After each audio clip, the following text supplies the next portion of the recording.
মোৰ মৰমৰ ছাত্ৰ ছাত্ৰীসকল, আজি তোমালোকৰ লগত মই আলোচনা কৰিম অসমীয়া সাহিত্য চয়নিকাৰ 10ম শ্ৰেণীৰ দৃশ্যান্তৰ এই কবিতাটো তোমালোকৰ লগত আজি আলোচনা কৰিম। এই কবিতাটোৰ যিমানখিনি ইম্পৰ্টেণ্ট কুৱেশ্যন আছে সেইখিনি তোমালোকক মই যুগুত কৰি লৈছোঁ, এইখিনি তোমালোকক মই দি দিম। বাকী অনুশীলনীৰ কুৱেশ্যনবোৰ তোমালোকক দি দিম। গতিকে আশা কৰিছোঁ তোমালোকে ভিডিঅ'টো স্কিপ নকৰাকৈ প্ৰথমৰ পৰা শেষলৈ সহকাৰে চাবা। গতিকে আহাচোন আমি সময় নষ্ট নকৰি প্ৰশ্নলৈ আগবাঢ়োঁ। দৃশ্যান্তৰ কবিতা 1 নম্বৰ প্ৰশ্নটো চোৱা। 1 নম্বৰ প্ৰশ্নত আছে কেইটামান শ্বৰ্ট কুৱেশ্যন। ইয়াতে চোৱা, মই গোটেইখিনি কুৱেশ্যন দি দিয়া নাই, যিখিনি ইম্পৰ্টেণ্ট কুৱেশ্যন সেইখিনিহে মই তোমালোকৰ লগত আলোচনা কৰিম। চোৱা, 1 নম্বৰত আছে হৰে কৃষ্ণ ডেকাৰ একমাত্ৰ উপন্যাসখনৰ নাম কি? হৰে কৃষ্ণ ডেকাৰ একমাত্ৰ উপন্যাসখনৰ নাম হ'ল আগন্তুক। এটা ইম্পৰ্টেণ্ট কুৱেশ্যন। তাৰে পিছৰটো চাবা, নিজৰ ঘৰ বিচাৰি নোপোৱা মানুহজন কি আছিল? নিজৰ ঘৰ বিচাৰি নোপোৱা মানুহজন কুকুৰীকণা আছিল। তাৰে পিছৰ প্ৰশ্নটো চাবা, কবিয়ে কিমান বছৰৰ পাছত মানুহজনক লগ পাইছিল? কবিয়ে 25 বছৰৰ পাছত মানুহজনক লগ পাইছিল। তাৰে পিছৰ কুৱেশ্যনটো হৈছে দৃশ্যান্তৰ কবিতাটোৰ কবিজনাৰ নাম কি? এইটো এটা ইম্পৰ্টেণ্ট কুৱেশ্যন। দৃশ্যান্তৰ কবিতাটোৰ কবিজনাৰ নাম হৈছে হৰে কৃষ্ণ ডেকা। 2 নম্বৰ প্ৰশ্নটো চাবা,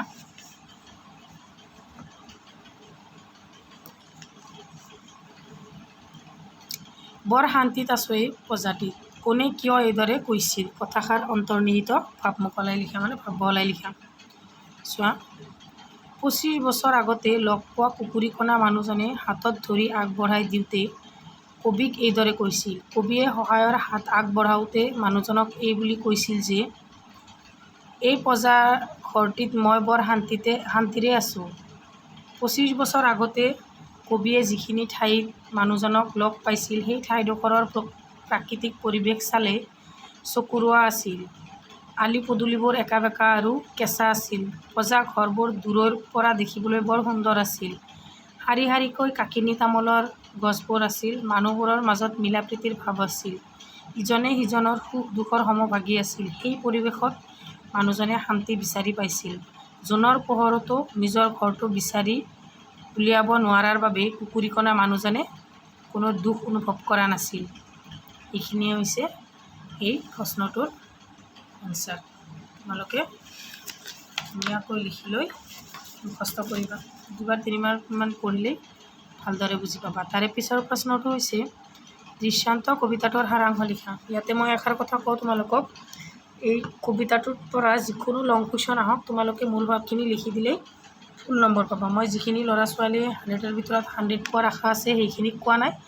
যিখিনিয়ে ভাবিছা যে আমি যেনেকেই নহওক অসমীয়াত লেটাৰ পাবই লাগিব, সেইসকল ছাত্ৰ ছাত্ৰীৰ কাৰণে কৈছোঁ যে তোমালোকে যদি ডাইৰেক্ট কবিতাটোৰ মূল ভাৱ আহে তেতিয়াহ'লেতো লিখিবাই। যদি নাহে, যদি লং কুৱেশ্যন আহে তোমালোকে লিখিব নোৱাৰা, এই মূল ভাৱটো লিখি দিলেই তোমালোকে ফুল মাৰ্ক পাই যাবা। চোৱা, দৃশ্যান্ত কবিতাটোৰ সাৰাংশ লিখা। সাৰাংশ, দৃশ্যান্ত কবিতাটোৰ কবি হৰে কৃষ্ণ ডেকাদেৱে একেটি কবিতাৰ মাধ্যমত 2খন ভিন্ন ছবি অংকিত কৰিছে। চোৱা, সময়ৰ লগে লগে যে সকলো পৰিৱৰ্তন হয় আৰু সময়ৰ চাকনৈয়াত পৰি মানুহে যে কৃত্ৰিমতাৰ বলি হৈ কাৰোবাৰ কথা নাভাবে, কবিয়ে তাক বুজাব বিচাৰিছে। মানুহে যে আজিকালি সময়ৰ ব্যস্ততাৰ কাৰণে কাৰো কথা ভাবিবৰ সময় নাই, ভাবিব নোৱাৰে, সেইষাৰ কথা কৈছে ইয়াতে। কবিয়ে 25 বছৰ আগতে এজন সফল ডেকাক সহজ জীৱনশৈলীৰ মাজত লগ পাইছিল।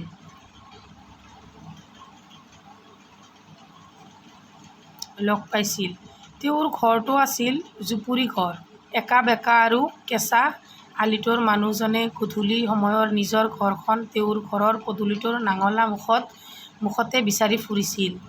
জোনৰ পোহৰেৰে চাৰিওদিশ আলোকিত হৈ থকাৰ পিছতো সেই কুকুৰীকণা মানুহজনে নিজৰ ঘৰটো বিচাৰি পোৱা নাছিল। সহায়ৰ হাত দিবলৈ, তেওঁৰ কাষত আপোন বুলিবলৈ কোনো নাছিল। মানুহজনৰ দুখ দেখি কবিয়ে সহায়ৰ হাত আগবঢ়াওঁতে তেওঁ কৈছিল, মই এই জুপুৰি ঘৰটিতে বৰ শান্তিত আছোঁ। দেখিছানে, আগৰ কুৱেশ্যন এনচাৰটোও এইখিনিয়ে। গতিকে তোমালোকে যিটো লং কুৱেশ্যন আহে এইটো লেচনত মূল ভাৱখিনি লিখি দিবা। পেৰেগ্ৰাফ চেঞ্জ কৰিবা। 25 বছৰৰ পাছত সেই একে ঠাইতে কবিয়ে এজন বৃদ্ধ কোজা মানুহক লগ পাইছিল। বয়সৰ চিনৰ বাদেই সেই মানুহজন পূৰ্বৰ ডেকাজনৰ দৰে দেখি কবি আচৰিত হৈছিল। কবিয়ে লগ পোৱা এই বৃদ্ধ কোজা মানুহজন চহৰৰ ৭ মহলীয়া অট্টালিকাত থকা বুলি জানিব পাৰিছিল। ৭ মহলীয়া ঘৰৰ বাহিৰত ৰৈ থকা বৃদ্ধ কোজা মানুহজনে কবিয়ে ভাড়া ঘৰ বিচাৰি অহা বুলি সন্দেহ কৰি কবিক কৈছিল যে সেই ঠাইত তেওঁ কেতিয়াও শান্তিৰে থাকিব নোৱাৰে, কাৰণ ইয়াত কৃত্ৰিমতাৰ মানুহ এনেদৰে আবদ্ধ হৈ আছে যে মানুহ মৰিলে দাহ কৰিবলৈও কোনো নাহে। কোনেও কাকো চিনি নাপায়, সকলোৱে নিজক লৈ ব্যস্ত, ইজনে সিজনৰ সুখ দুখৰ সমভাগী নহয়। এইখিনিয়ে হৈছে আমাৰ কবিতাটোৰ মূল ভাৱ। গতিকে এইটো আছিল ৩ নম্বৰ। চোৱা ৫ নম্বৰটো চোৱা।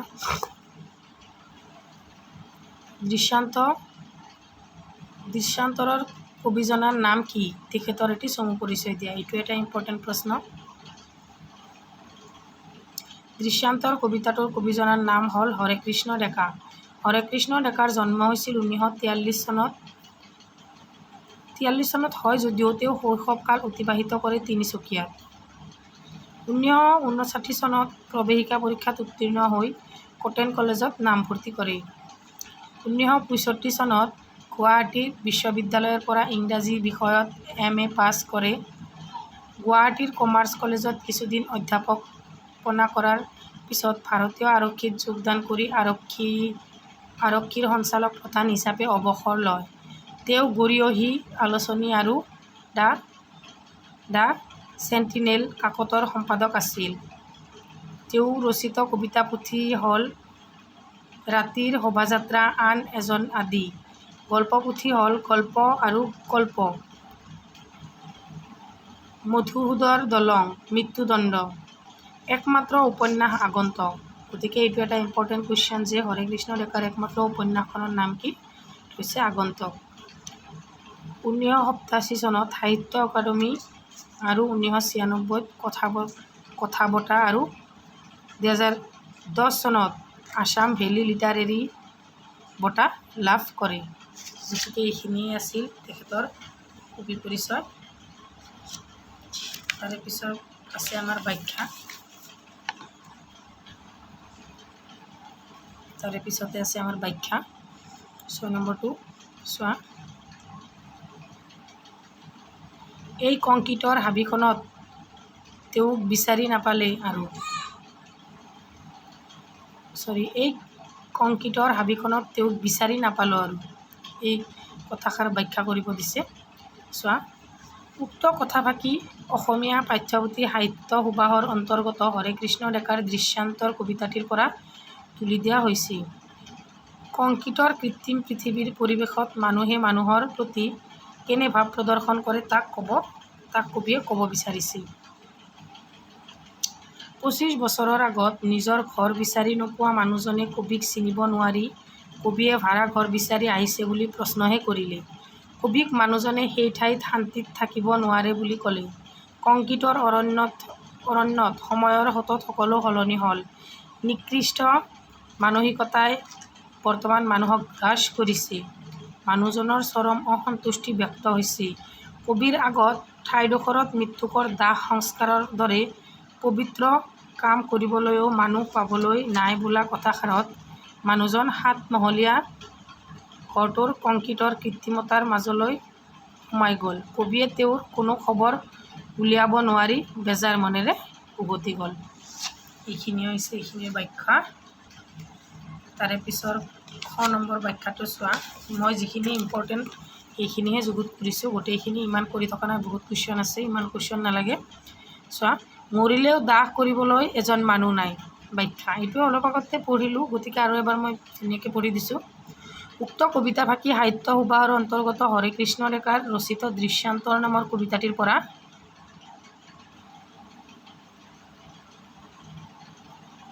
পৰা অনা হৈছে। বৰ্তমান মানুহৰ আত্মকেন্দ্ৰিক স্বভাৱৰ কথাকে কবিতা ফাঁকিৰ দ্বাৰা ক'ব বিচাৰিছে। কবিয়ে 25 বছৰ আগতে যিজন মানুহক কেঁচা আলি কেঁকুৰিত লগ পাইছিল, তেতিয়া তেওঁ পজা ঘৰত থাকিও শান্তি পাই থকা বুলি নিজকে অনুভৱ কৰিছিল। কিন্তু 25 বছৰৰ ভিতৰত সমাজ আৰু দেশ বহুত আগবাঢ়ি গ'ল যদিও সেই অনুপাতে মানুহৰ মাজত থকা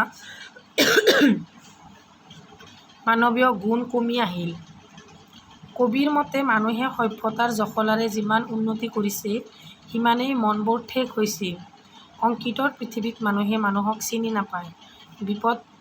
বিপদত সহায় নকৰি তীব্ৰ প্ৰতিযোগিতা, বস্তুবাদিতা ফলত মানুহে মানৱীয় গুণবোৰো নোহোৱা হৈ পৰিল। গাঁৱলীয়া সমাজৰ চহৰীয়া সমাজলৈ গতি কৰাৰ বাবেই বিপদৰ সময়তো মাত এষাৰ দিবলৈ মানুহৰ সময়ৰ অভাৱ। মানৱতা ক'ৰবাত যেন হেৰাই গ'ল। মৃতকৰ সৎকাৰ কৰিবলৈও মানুহ আগবাঢ়ি নহা হ'ল। মৃতকৰ দাহ সংস্কাৰৰ দৰে পবিত্ৰ কৰ্মতো মানুহ পাবলৈ নাই। অৰ্থাৎ সকলো যান্ত্ৰিক, কোনেও কাকো চিনি নাপায়। সেইকাৰণে কবিয়ে কৈছে যে মৰিলে দাহ কৰিবলৈও এজন মানুহ নাই। গতিকে 'গ' নম্বৰ বাক্যটো চোৱা।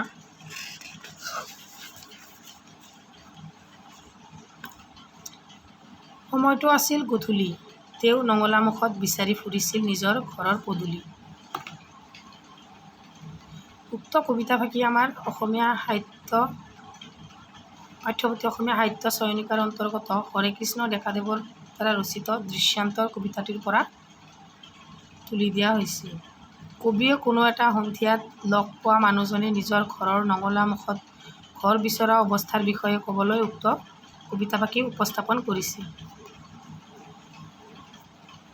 কবিয়ে 25 বছৰ আগতে সন্ধিয়া সময়ত কুকুৰীকণা মানুহজনক লগ পাইছিল। মানুহজনে নিজৰ ঘৰৰ পদূলিত থিয় হৈ নিজৰ ঘৰটো বিচাৰি ফুৰিছিল।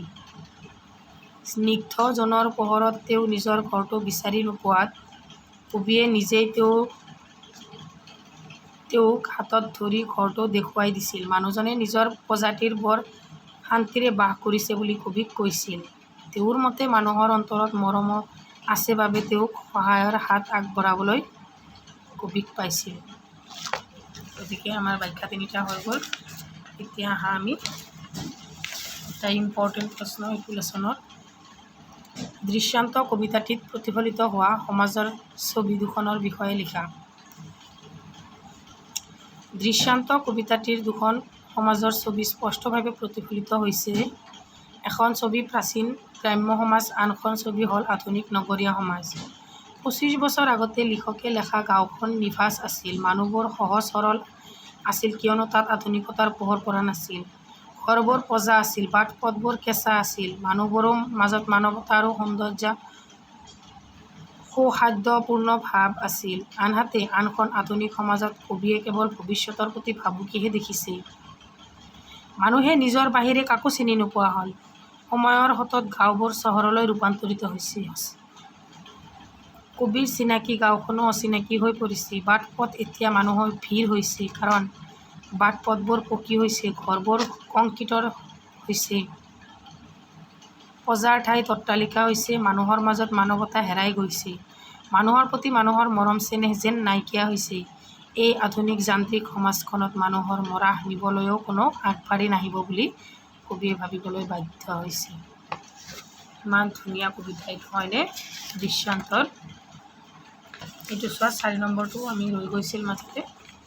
4 নম্বৰটো নম্বৰৰ লগত একো কথা নাই, চিৰিয়েলি আমি কুৱেশ্যন এনচাৰখিনি চাব লাগে, সেইটোৱে চোৱা। 7 মহলীয়া ঘৰৰ বাহিৰত ৰৈ থকা মানুহজনে কবিৰ সতে কি কথা পাতিছিল? তোমাৰ নিজৰ কথাৰে লিখা। 7 মহলীয়া ঘৰৰ বাহিৰত ৰৈ থকা বৃদ্ধ পূজা মানুহজনে কবিয়ে ভাড়াঘৰ বিচাৰি অহা বুলি সন্দেহ কৰিছিল। তেওঁ সুধিছিল, কবিয়ে ভাড়াঘৰ বিচাৰি আহিছে নেকি? মানুহজনে কবিক কৈছিল যে সেই ঠাইত কবি শান্তিৰে থাকিব নোৱাৰে, কাৰণ ইয়াত কৃত্ৰিমতা আবদ্ধ হৈ মানুহে মৰিলেও দাহ কৰিবলৈ কাৰো সময় নাই। কোনেও কাকো চিনি নাপায়। সকলোৱে নিজক লৈ ব্যস্ত। গতিকে আজিৰ এইখিনিয়ে আছিল আমাৰ কুৱেশ্যন। তো যিখিনি কুৱেশ্যন আমি আলোচনা কৰিলোঁ গোটেইখিনি আমাৰ ইম্পৰ্টেণ্ট কুৱেশ্যন। আশা কৰিছোঁ তোমালোকে গোটেইখিনি ভাল কৰি মনোযোগ দি লিখি ল'বা আৰু ঘৰত পঢ়িবা। গতিকে মোৰ প্ৰিয় ছাত্ৰ ছাত্ৰীসকল, মই ক্লাছ 10ৰ আটাইবোৰ কিতাপৰ কুৱেশ্যন এনচাৰ দিবলৈ ষ্টাৰ্ট কৰিছোঁ। তোমালোকে মোৰ প্লে'লিষ্টত গৈ ভিডিঅ'বোৰ চাবা। গোটেইখিনিত মোৰ চেনেলটো ছাবস্ক্ৰাইব কৰিবা, লাইক কৰিবা, কমেণ্ট কৰিবা। গতিকে আজিৰ ভিডিঅ'টো ইমানতেই সামৰিছোঁ।